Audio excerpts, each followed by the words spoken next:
ஒரு ஃபாலோவர் செருப்பால் அடிச்ச மாதிரி கேட்டாரு.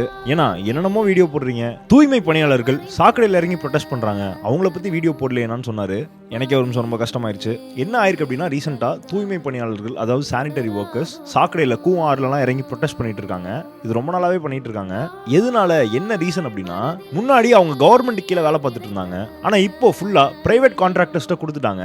பிரைவேட் கான்ட்ராக்டர்ஸ் கொடுத்ததுனால என்ன பிரச்சனை அப்படின்னா, ஜாப் செக்யூரிட்டி கிடையாது. அதாவது எப்போ வேணா வேலையை விட்டு தூக்கிடுவாங்க. கவர்மெண்ட் இருந்த மாதிரி ஒரு ப்ராப்பர் ஜாப் செக்யூரிட்டி இருக்காது. அதே மாதிரி சம்பளம் பிரச்சனை. கவர்மெண்ட் இருந்தப்போ நல்ல ஓரளவுக்கு டீசெண்டாக ரீசனபிள் சேலரி இருக்கும். ஆனால் இங்கே பயங்கர சேலரி கம்மி. அதே மாதிரி ஒர்க்கிங் கண்டிஷன்ஸுமே வந்து கவர்மெண்ட்டை கொஞ்சம் பெட்டராக இருக்கும். ஆனால் ப்ரைவேட்டைஸ் ஆனதுக்கப்புறம் கொஞ்சம் வேர்ஸாக இருக்கும். ஸோ மக்கள் ரொம்ப அதிருப்தி அடைஞ்சு ரொம்ப வருத்தத்தில் இருக்காங்க. இவ்வளோ ப்ரொடெஸ்ட் பண்ணியும் எங்களுக்கு நியாயம் கிடைக்கல அப்படின்னு சொல்கிறாங்க.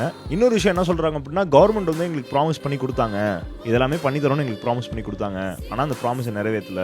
ப்ரைவேட்டைஸ் பண்ண மாட்டோம், நல்ல சேலரி கொடுப்போம், ஜாப் செக்யூரிட்டி இருக்குன்னு சொன்னாங்க. ஆனால் இப்போ ப்ராமிஸை ஃபேக் பண்ணிட்டாங்க.